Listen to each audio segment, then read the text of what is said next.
Yo, what's up everyone? My name is Nigel Bajos, and today I wanted to do a quick Q&A on some of the most frequently asked questions on my more recent videos. So I'm not gonna ramble too much, I'm just gonna get right into the questions. All right, so the first one here is one that I've actually gotten a lot. This one is, hey Nigel, what PC do you use for editing? You seem to have a laptop. And that's true, I have a 2014 MacBook Pro with 16 gigabytes of RAM, a 4th generation Core i7, I believe, clocked at 2.3 gigahertz, and a NVIDIA GeForce graphics card with 2 gigs of dedicated RAM and a 512 gigabyte flash SSD. So this laptop can handle pretty much anything that I throw at it as far as, 1080p and some, certain types of 4K. And the reason that I have a MacBook instead of something a little bit more beefy is because I do travel a lot from Portland to Brazil. So I do need to be able to bring my laptop with me to edit on the go. So having a laptop is just a little bit more convenient, even though it's not the most powerful machine. This one I get every once in a while. It says, bro, what's your Twitter? Well, I don't use Twitter that much, but if you want to know, it's right there. Could you please recommend a $1,000 setup? I got like 26 upvotes. And honestly, that's one price bracket that I've been trying to figure out how I would cover. But the thing with me is when it comes to getting a setup that's in $1,000 price range, my main focus isn't necessarily on the camera anymore. It's more on what lenses I really want. So if you were asking me what a $1,000 setup would be, if I was gonna go pick it out, I would probably go for the Panasonic G7, either a speed booster or a focal reducer, and the Sigma 18-35. That would probably end up to be around $1,000.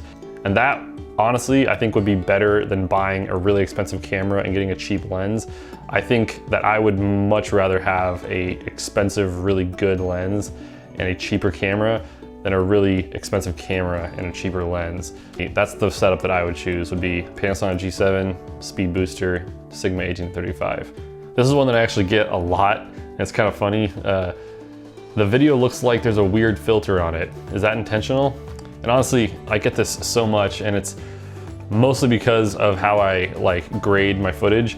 And I'll be honest, some of the times I have gone a little bit overboard with how flat and faded I make my videos look. To me, I just always prefer the more faded film stock kind of grade.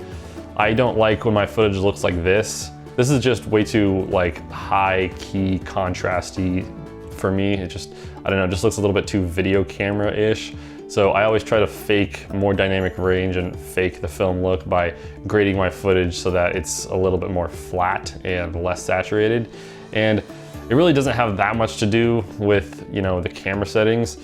It's a little bit of that, but it's mostly just the grade and then the light source that I have. So those are the two things that add to that, filter faded look on my videos.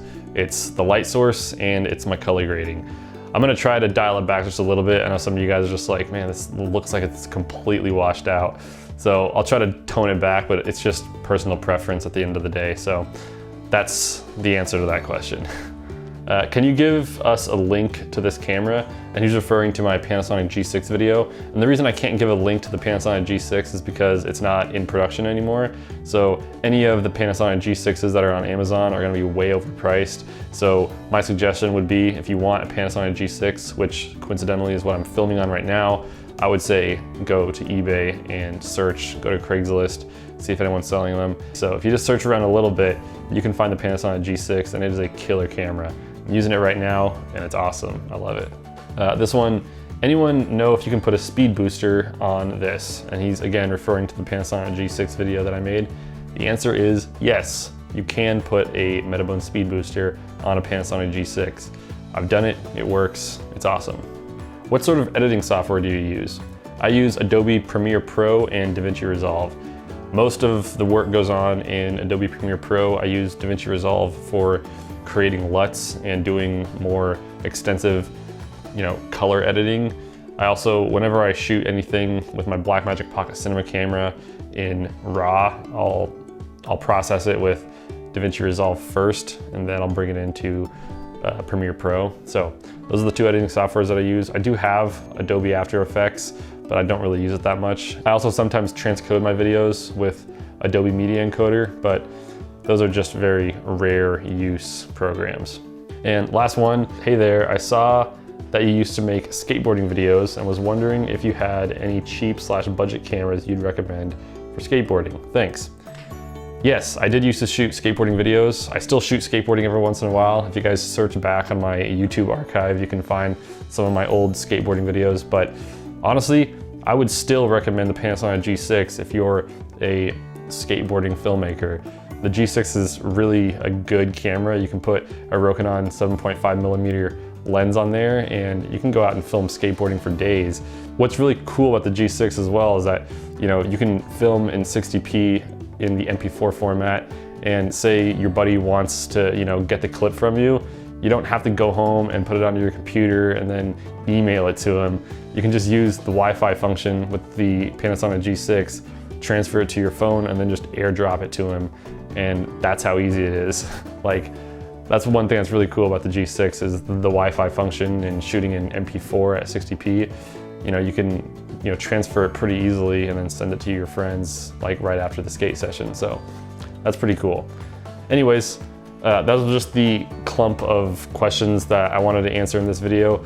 I'm gonna be trying to do more of these videos to address some of the other frequently asked questions that I get on my channel. But for now, I hope that that was helpful for you guys. And if you enjoyed this video, it'd be great if you hit the like button. And be sure to subscribe to my channel for more content. I'm gonna be having more, you know, gear reviews and camera tests in the near future. So stay tuned for that. But until next time, I will see you guys later. Bye.